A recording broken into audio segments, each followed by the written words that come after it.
Hello. Today I'm going to talk about the Shuffle Sync. Um, Shuffle Sync actually was implemented a long time ago, but I wasn't really happy with the way the sync was working, and so I disabled the actual sync. You could still shuffle, but you couldn't do it synchronized. And recently, in the past year, I turned it back on. I made some code adjustments. I think it's working a lot better now. So I thought it was a good time to activate it. I never made a video about it because I just didn't, just wasn't happy with it. I think I'm pretty good now. So just want to show you how it works and what it is. Everybody knows what the Lewis Cartwright shuffle is, I hope. That's the old standard, really fast movement that Lewis Cartwright used to do. Um, that's sort of what we were trying to go for. That was the intent. Believe it or not, when you run motors back and forth, there's nothing to make them stay in sync unless you have some kind of code running, and that's exactly what's going on. We're using these PID algorithms in calculus to actually make one motor chase the other motor and try to stay together. So, and we won't go into a whole lot of details on how that works. I just want to show you what you need to do to turn it on. First thing you'll do is make sure your rods are paired. If you haven't watched the manual mode advanced options video, just make sure if you're running the shuffle with synchronized turned on, or any shuffle actually, you probably need to deactivate this, because when you activate advanced options, you see that the range is really, really wide, and that's not going to be realistic. So you would have to make sure you have the advanced options turned off. Okay. Now, I want to show you something. If you do a regular sync, as you see, the men are in a standard right now. If I just turn on the shuffle right here, and then I just simply turn it on, as you can see, they're shuffling, right? But there's nothing keeping them in line. You see that? They immediately start getting off. Sometimes they'll stay in line. It's crazy, but they're both moving at the same speed.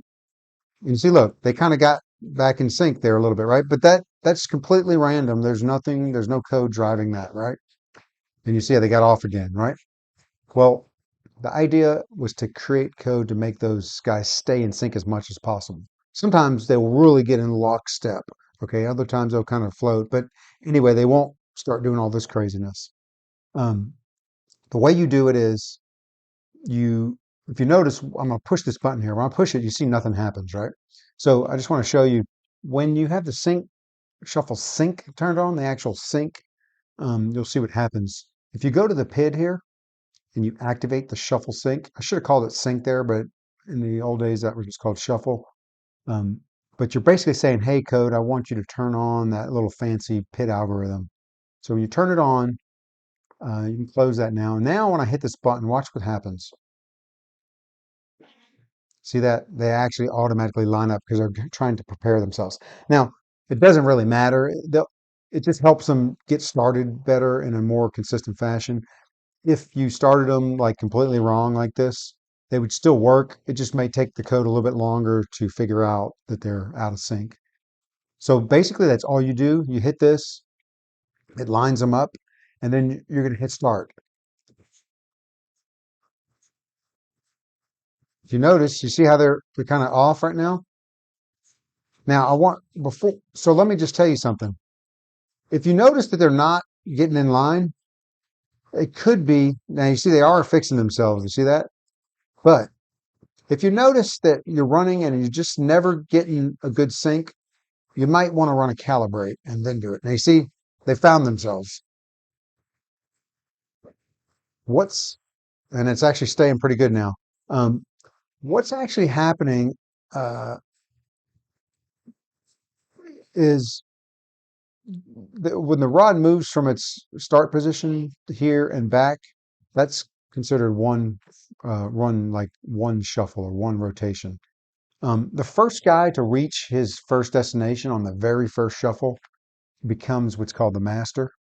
So if the goalie rod gets there first and back, then he's the master, and the other guy becomes what we call a slave. And the slave will now try to chase the master by changing the speed of his device.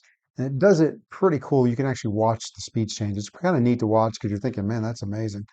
Like if I was to start him right now, I'm gonna go ahead and calibrate real quick. I'll just show you what happens. I'll hit the shuffle button here. So put them in line. And I'm going to hit start and we'll watch what happens.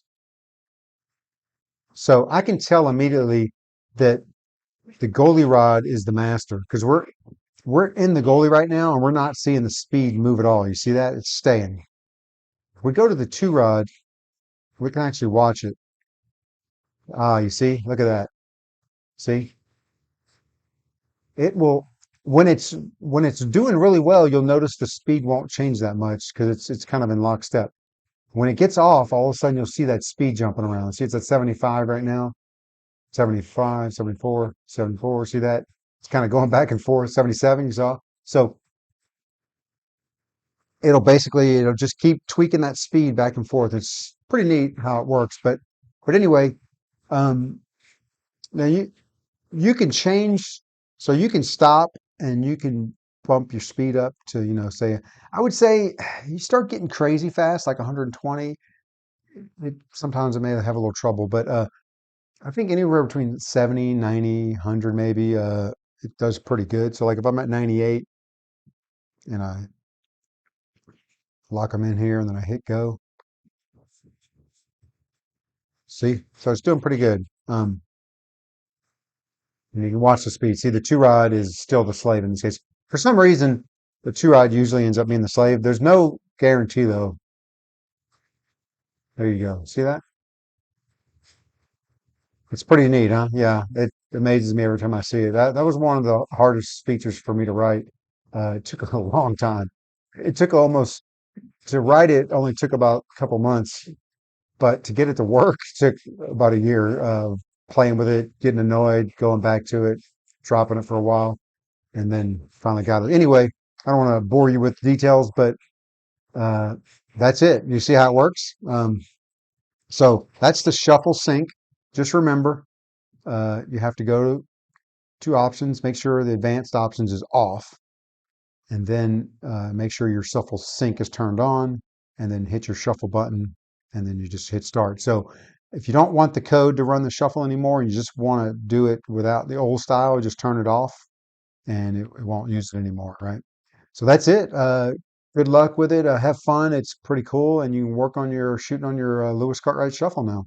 Thanks, guys.